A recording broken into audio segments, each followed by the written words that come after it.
Hey guys, my name is Gil and welcome to my channel. Today we're going to talk a little bit about Starlink Satellite Internet service in the Philippines. According to some of our local news outlets, Starlink will be available starting by end of 2022. So that's some really exciting news for all of us. I know some of you can't wait to get their Starlink kit here in the Philippines, but just so you know, orders are fulfilled on a first come first served basis. As for me, I placed my order back in December of 2021 and I have just received my Starlink kit November of this year. But some folks actually waited for much longer than that. So before you decide to get your own dishy, I want you to watch this video so you might learn a thing or two. This is not an unboxing video, so we will skip that part for now.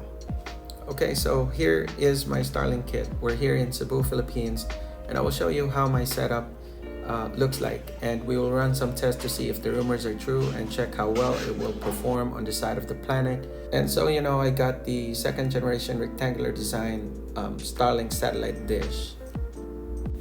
So first, let's head back to the Starlink website.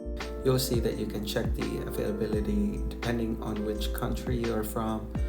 All you need to do is enter your location where you want to use the service, and in this case I will type in Cebu, Philippines. As you can see, it says Q4 2022 for Philippines and 2023 in neighboring countries. So hang tight, because I think we're almost there and it's finally happening very, very soon. So let's go ahead and check the number of satellites flying nearby, just to give you an idea on what to expect if you decide to get the Starlink internet service now. Again, as of this time, Starlink is not available in the country and we don't have any active ground stations yet. But I'm sure they're working on that as we get closer to their target date. But if you want, you can still order from their website and have it delivered to a US address. If you have one like mine, as you can see, we only have a few satellites flying over our heads right now, but for obvious reasons, I don't expect that we get that blazing speed that other countries are getting, but it's totally fine. Now, before we run some speed test, let me show you how my Starlink is set up. And since I'm using it here in the Philippines, I opted for the best effort subscription and not the residential one. They say the best effort connection is not as stable compared to the residential accounts. But the nice thing about the best effort account is that you can pause or unpause the service anytime you want, or stow it away if you're not using it, while the residential account don't have that option and can only cancel the service anytime you want. So here it is. This is my Starlink setup, and I mounted it on our firewall, so it's pretty stable, I guess. I'm just hoping that it will hold against the wind. So yeah, so let's go ahead and do some speed test and see how fast this thing can go. All right, so here we go.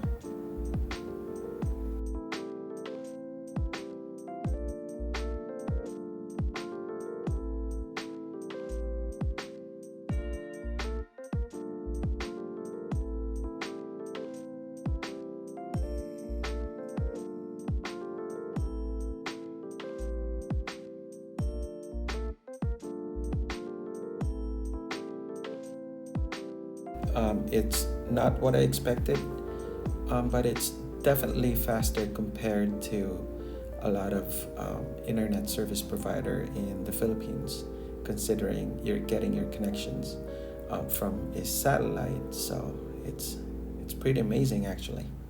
I use my Starlink as my backup internet connection, and for work and for emergency, especially when shit hits the fan. Communication is key, so it's very, very useful. Starlink is not cheap, but it's definitely a game changer, and I think it's worth it. So there you go, guys. I'll let you decide. Let me know what you think in the comment section below, and please give this video a thumbs up, and don't forget to subscribe to my channel, and I'll see you guys in the next one. Peace.